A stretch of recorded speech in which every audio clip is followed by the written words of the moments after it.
At my niece's birthday party, my parents and sister held down my 11-year-old daughter and chopped her hair off, so she wouldn't outshine her cousin. My mom said, "Don't make a scene." I didn't. I did this. The next day they were crying at the police station. I didn't see the scissors. I didn't see the look on her face when it happened. I didn't see them laughing or holding her down, or brushing her tears away like they meant nothing. But I saw what they left behind. And I swear, that was enough. I'll never forget how she looked walking out of that house. It was my niece's 12th birthday.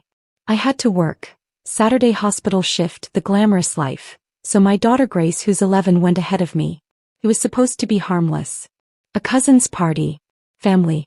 You know, the people you trust, until they show you why you shouldn't. That morning Grace was glowing. She'd been planning this for weeks. Her hair, her pride, had been washed, detangled, wrapped in a silk bonnet and rewrapped before bed. She begged me to take her to a real salon.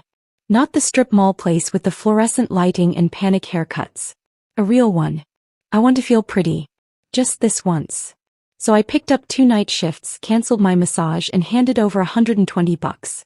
She chose the look herself. Soft curls half up, pearl pins tucked into a side braid. "Do you think Bella will like it?" she asked, fussing with a pin. "Bella's my niece. Sabrina's daughter. She'll love it," I told her. "You look beautiful." She smiled. She'd even handmade a gift. Wrapped it in glitter tape.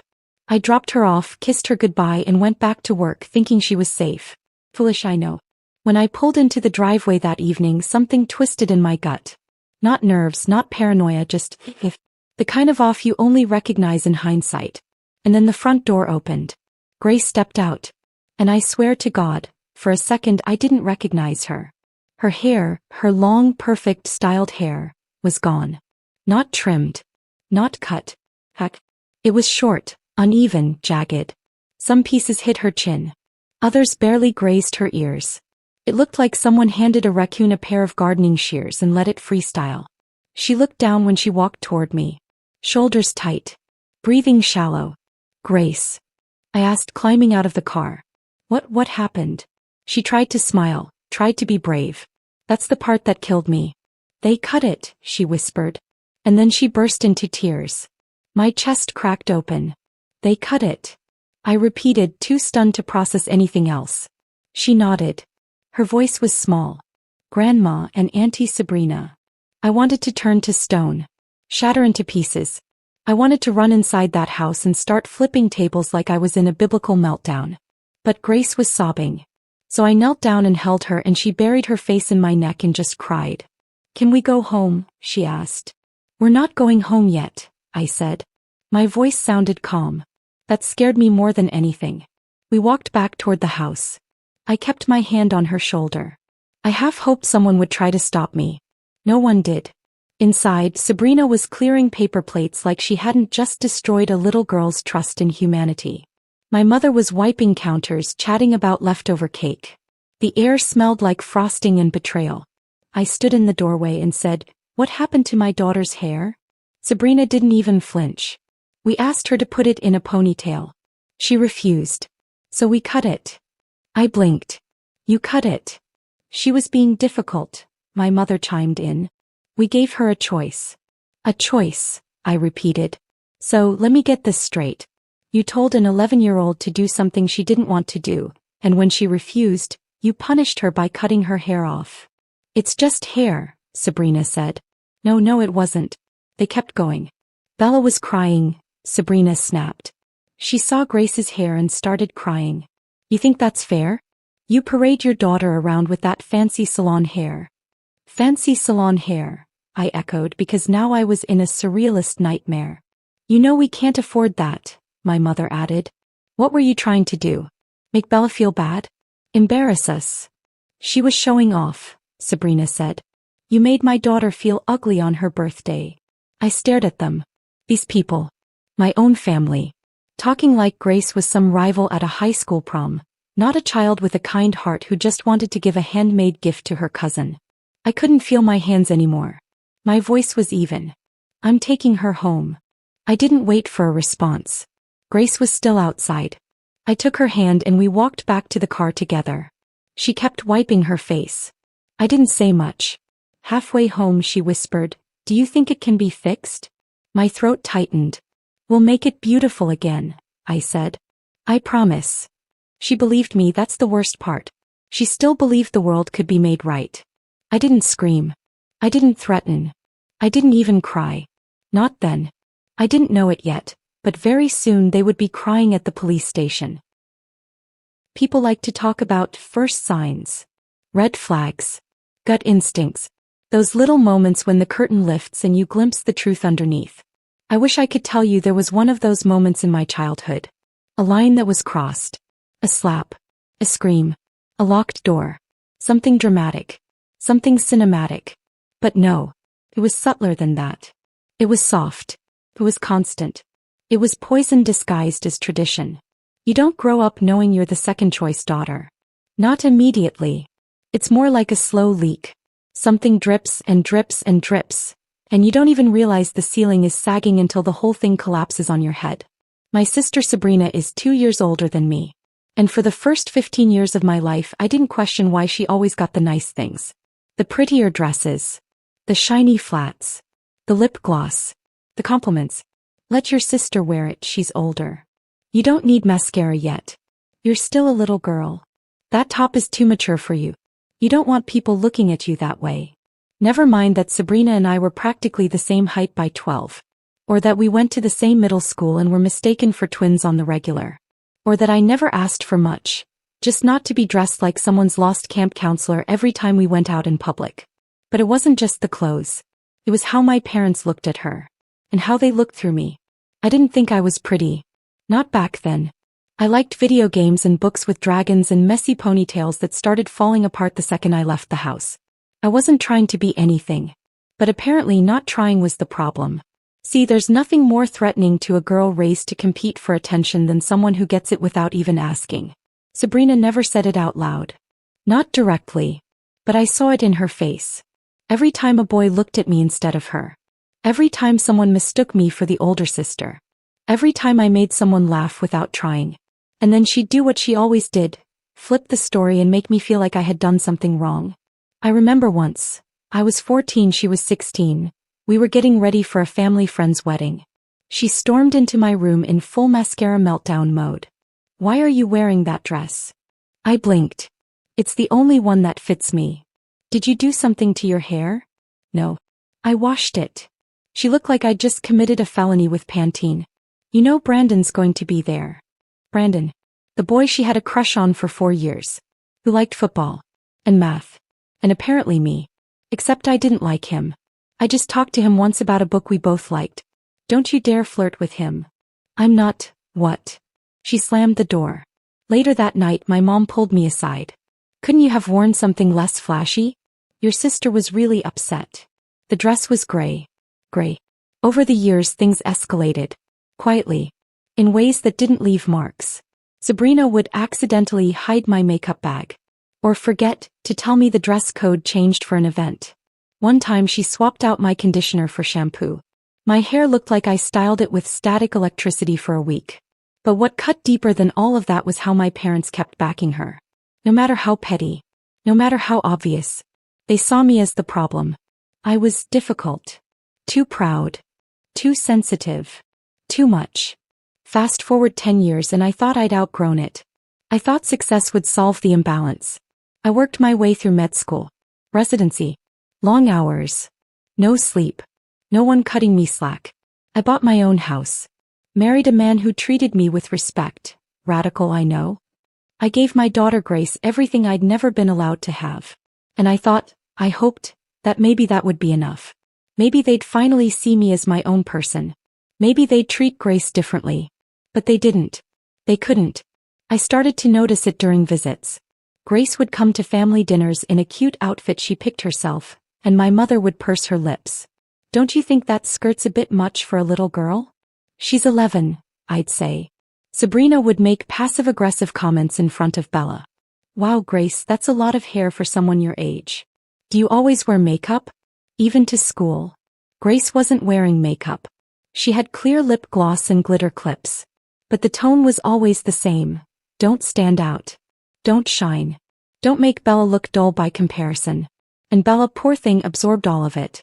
She mimicked her mother's jealousy like it was gospel. Once, after a family barbecue, I caught her in the hallway with Grace. I didn't hear everything. Just the tail end. You think you're so special just because your mom lets you go to the salon. Grace didn't tell me what was said. But she looked small. Smaller than usual. The thing is, I didn't realize how deep it ran. I didn't realize that the same silent rules applied. The same games.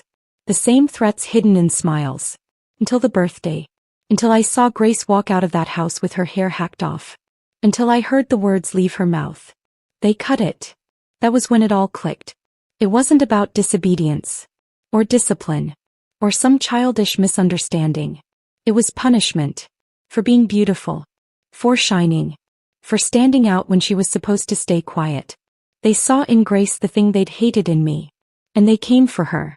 I thought I had escaped it. That the worst of it was behind me. But I didn't realize I had just walked her, my daughter, straight into the same trap I grew up in. She said it while I was pouring tea. They held me down. Just like that. No build-up. No tears. Just those 4 words, flat and quiet, like she was telling me the weather report. Grace sat at the kitchen table in her hoodie, legs tucked up under her, staring at nothing.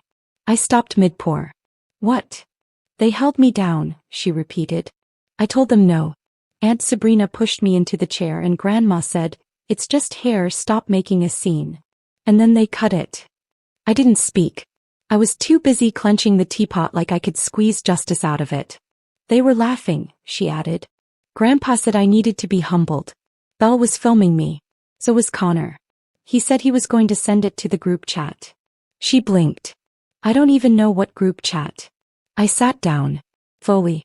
Because if I didn't sit, I was going to break something. They filmed it. She nodded. Connor had his tablet. He was holding it up the whole time. I think he thought it was funny. Of course he did. And no one stopped them? Grandpa was eating cake. Bella told them to get the front too. I stared at her. She looked so small in that chair. Smaller than she'd ever looked in her life. And that was the moment everything inside me turned cold. I wasn't even angry anymore. I was ready. Grace, I said. What they did to you wasn't just wrong. It was illegal. She looked up. Really? Yeah. It's called assault. They touched your body without permission. They restrained you. They cut your hair, your identity, your autonomy while you were crying. That's not just hair. That's a crime. She looked down again. I felt like it. Well, that's because you were right. I paused. Do you want to report it? She blinked. To the police? Yes. If you say no, we won't. But if you say yes, I'll take you today. She didn't answer right away. She picked at a loose thread on her sleeve. Then, yeah. Let's do it. I told her we'd need proof. Grace tilted her head like I'd forgotten something obvious. Connor filmed the whole thing. I raised an eyebrow. You sure? He was standing right in front of me. It was like a YouTube vlog. I handed her my phone. You want to ask him? She didn't even hesitate. She pulled up his name, typed. Hey Connor. I know you filmed it. Can you send me the video? 30 seconds later he responded. Okay. Just like that. No shame. No suspicion. Just a laughing emoji and a video file. We watched it together. It wasn't long, maybe 12 seconds. But that's all it took. There was Grace crying. Saying, no please no, while Sabrina grabbed a fistful of her hair. My mother stood behind them, arms folded like she was watching someone fold laundry. My father sat on the couch with a plastic fork in his hand and said, she'll thank you later. Connor was laughing. Bella shouted, do the front next. Grace didn't say a word as she watched. Her face was blank. When the video ended, she looked at me. Can we go now? We went straight to the station. No stalling. No dramatic montage. I didn't even change my clothes. Grace was still in her hoodie. I was still wearing yesterday's makeup. None of it mattered. They assigned us to a detective named Alvarez. Mid-40s, practical haircut, kind eyes that didn't blink when we told her what happened. Grace handed over the video like a professional. Alvarez plugged in headphones and watched it. Twice. He said very little. But the way her expression changed, tightening, then sharpening, then flattening into quiet disgust, told me everything I needed to know. We're opening a formal case, she said. You did the right thing coming in. Grace stayed composed the whole time. She answered questions. She asked a few of her own. When Alvarez mentioned that a child advocate would be present for her follow-up interview, Grace nodded like she'd just been given the lead role in a school play. She wasn't trembling anymore. She was angry. By the time we got back to the car, Grace was buzzing. Not with joy, God no. But with something sharper. Lighter. Like the weight of silence had finally been lifted off her. What happens now? She asked. I told her the truth. There'd be paperwork. A follow-up. Maybe a court case. Maybe protective orders. It wouldn't be easy. She nodded. Good. That one word gave me chills. That night the phone rang. I didn't recognize the number, but I knew the voice. Are you insane? My mother's voice hit me like a slap. She didn't even say hello. You went to the police. You actually called the police. Over here. She didn't wait for me to respond. You're going to ruin everything. Do you understand that? You're going to destroy this family. Is that what you want? I let her rant. Let her shout. Let her pour every drop of her fear and fury through the line. And then when she finally stopped to breathe, I said, you should have thought of that before you assaulted my child. Dead silence. We didn't assault anyone. It was a haircut. No. It was control. It was humiliation. It was violence. And now it's evidence. Another beat of silence. Then, you're not thinking clearly. You need to calm down. Tell that to the detective. I hung up. And I didn't feel guilty. Not for a second. And it wasn't over yet. Not by a long shot. When my phone rang the next morning, I was already holding a cup of coffee and a grudge. It was Sabrina. CPS was at our house, she said, voice cracking. They showed up this morning, Danielle. Unannounced. They wanted to see Bella's room. They asked if we had scissors lying around. I stayed silent. Stirred my coffee. Let the silence speak for me. What the hell is wrong with you? She whispered. You actually went through with it? You pressed charges. No, I said. I just reported what you did. The rest? That's on you. It's hair, Danielle. There was, again, that same old tune. Just hair. Just fun. Just sisters. Just childhood. No, I said. It's holding down a crying child and cutting her body without consent. And filming it. And mocking her. If that's what you call parenting, I'd be worried too. She tried to switch tactics. Begged me to retract the report. You're tearing the family apart, she said, voice breaking. You've made this so public. I could lose my kids. You should have thought about that, I said, before you touched mine. I hung up. No goodbye. No explanation. Just the click of a boundary locking into place. I should have known they wouldn't stop there. That afternoon someone sent me screenshots. There they were, my parents and Sabrina, posting on Facebook. Spinning their own version of the truth like it was a school talent show.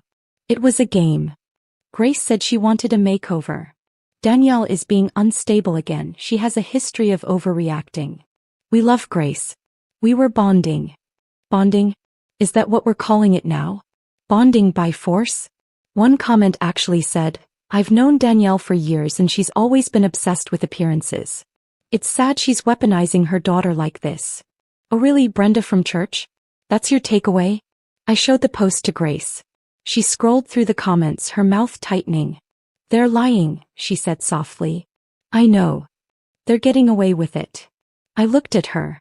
Not if we tell the truth. Then I paused. Would you be okay if I posted the video? She looked up at me, not like a scared kid but like someone who was done being made to feel small. Please, post it. So I did. No long caption. No rant. Just this. This is what they call a game. This is my 11-year-old daughter crying while they hold her down and cut her hair. She said no, they laughed. And then I attached the video. It exploded. The same people who had been calling me dramatic in the morning were tagging me with apologies by the evening. I take it back. This is horrifying. Why is that kid laughing while she's crying? This is assault. Full stop. I'd press charges too. What the hell? Even the original commenters who doubted me started deleting their replies. Funny how fast moral clarity can show up when there's footage. Grace sat next to me while we watched the view count tick up. I glanced at her. She was smiling. Not a full grin. but the kind that says they see me now. I'm not invisible anymore. 2 days later I got a text from my dad. Hey, your rent transfer didn't come through this month. Was there an issue? I stared at it for a second. Then I typed. No issue. I'm just not paying for people who laughed while my daughter begged them to stop. Pause. Then, come on Danielle. You're really cutting us off over a haircut? And there it was again. The deflection. The denial. The inability to call anything by its real name. As I wrote back. Because it wasn't a haircut. It was an assault. And because when you had a chance to say, this was wrong, you chose to lie about it on Facebook. Also, if you ever try to contact Grace again I will report it. Another pause. Then, well, guess money means more to you than family. I didn't reply. Not because I didn't have a dozen things I wanted to say. But because I don't argue with people who confuse consequences with betrayal. Later that week Grace and I went back to the salon. The stylist I booked was warm, gentle, and knew exactly how to handle hair that had been butchered by family drama and kitchen scissors. She didn't try to make it long again. She didn't use words like fix. Instead she leaned down to Grace and said, let's make this yours. An hour later Grace was looking at herself in the mirror, touching the new shape of her hair. She tilted her head and smiled. I look awesome. And you know what? She did. The following week, Grace gave her full statement at the station. She walked in like she owned the building. No tears. No hesitation. She answered every question clearly. When they asked how it made her feel, she said, like they thought I didn't matter. When they asked why she was reporting it, she said, because I do. I sat there with my hands clasped in my lap, listening to my daughter reclaim every inch of her voice. When we got to the car I asked, do you ever want to see them again? She didn't even look at me. No. Never. I nodded. Then you won't. You get to choose who's in your life now. And who's not. A month passed. The case went through. None of them went to jail. I didn't expect they would. But it stuck. It mattered. My mother, my father, and Sabrina were all convicted of misdemeanor assault. They each got a criminal record. They each had to pay a fine. But Sabrina got the worst of it, as she should have. She was ordered to complete a full parenting course. CPS would be monitoring their household for the next year. I heard from someone that Tyler threatened to leave her. Their vacation got canceled. The stress was eating them alive. And I didn't feel bad. Not even a little. Grace still doesn't want to see them. She doesn't want any of them near her. Not at school events. Not at birthdays. Not at all. And I listened to that. Every time. Because I know now, respecting her choices isn't just healing. It's power. And they took enough of hers already. Not anymore. So, did I go too far? Or not nearly far enough? Some people said I overreacted. That I should have kept it in the family. That it was just hair. And maybe they'd be right. If they weren't talking about my 11-year-old being held down, humiliated, and violated by the people who were supposed to protect her. Maybe justice looked quieter to them. But to me, justice looked like my daughter walking into a salon with her head held high. Justice looked like her knowing that someone, finally, would fight for her. So I wonder, should I have gone further? Cut them out sooner? Drag them in court until the ink dried on their guilt? Let me know in the comments. And if you want more stories like this, raw and just a little bit satisfying, hit subscribe.